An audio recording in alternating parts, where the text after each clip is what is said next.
अल्हम्दुलिल्लाह अल्लाह के फजल करम से मुहर्रम हराम का अशरा जो है अमन व अमान के साथ गुजर गया। ये 10 दिन बड़े अहम होते हैं हर लिहाज से। इन 10 दिनों में मुल्क की आबादी का तकरीबन तीसरा हिस्सा जो है वो घरों से बाहर आया हुआ होता है। करोड़ों की तादाद में ये आज़ादारान जो है मां बारगाहों का रुख करते हैं। मजालस में, जुलूसों में, मातमदारी में इन्होंने शिरकत करनी होती है। इनमें बच्चे, बूढ़े, ख़वातीन, जवान सब शामिल होते हैं। तो ऐसे हालात में रियासत की ज़िम्मेदारी बनती है इनको फूल प्रूफ सिक्योरिटी फराहम करना, इनके लिए बेहतरीन इंतज़ामात करना। तो माशाल्लाह DC जंग मोहम्मद उमैर साहब ने और DPO जंग राशिद हिदायत साहब ने महदूद वसाइल होते हुए इनको इंतज़ामात भी फराहम किए और फूल प्रूफ सिक्योरिटी भी फराहम की। सिक्योरिटी तो पहले जो है ये सिर्फ ग्राउंड पर होती थी, गलियों में होती थी, वहाँ बारगाहों के सामने होती। अब सोशल मीडिया को भी स्कोर करना पड़ता है। शर पसंद नासर जो हैं वो उसके ज़रिए भी शर फैलाने की कोशिश करते हैं।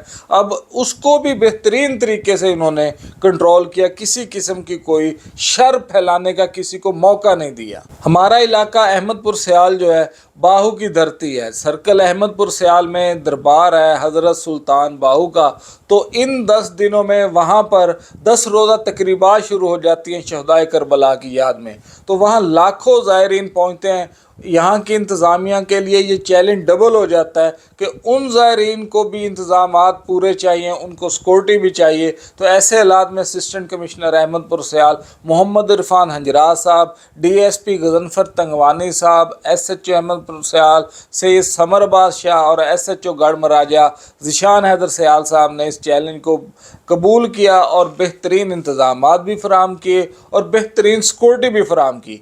इसके साथ साथ जो हमारी अमन कमेटी है वो भी मुबारकबाद की मुस्तहिक है। उन्होंने अपने लोगों की नुमाइंदगी करते हुए इंतज़ामिया के साथ भरपूर तावन रखा। इन 10 दिनों को मजहबी रवादारी की मिसाल बनाया, भाईचारे की मिसाल बनाया, जंग को अमन का गहवारा बनाया। जंग का जो एक तासर था कि जंग फ़िरका वाराना फसादात की वजह से जाना जाता है, उसको ज़ायल किया। जंग अब वो वाला जंग नहीं रहा। जंग की अवाम जो है वो बाशऊर हो चुकी है। यहाँ की अवाम ने फ़िरका वारियत को रिजेक्ट कर दिया। वो 90 की दिहाई थी जब भोले भाले लोगों की एक जहन साजी की गई चंद नारों की वजह से। तो ये लोग उन नारों की जद में आ गए। तो फिर रियासत ने जब अपना डंडा चलाया, जो लोग प्यार से समझे उनको प्यार से समझा दिया, जो डंडे से समझे उनको डंडे से समझा दिया। तो जो जंग है हमारा वो पहले वाला नहीं रहा। यहाँ तो सियासत से भी फ़िरका वारियत को बाहर निकाल फेंका गया है। तो जंग को अमन का गहवारा बनाने पे जंग की अवाम भी मुबारक की मुस्तहिक है, अमन कमेटियाँ भी मुस्तहिक है मुबारक की, और इंतज़ामिया भी मुस्तहिक है। मैं दुआ गो हूँ कि आइंदा मुहर्रम के बाद भी ये जंग इसी तरह अमन का गहवारा रहे, मुहर्रम में भी अमन का गहवारा रहे, और जो शर पसंद नासर हैं उनकी हमेशा हौसला शिकनी करते रहे ये जंग की अवाम, और इनकी निशानदेही करें।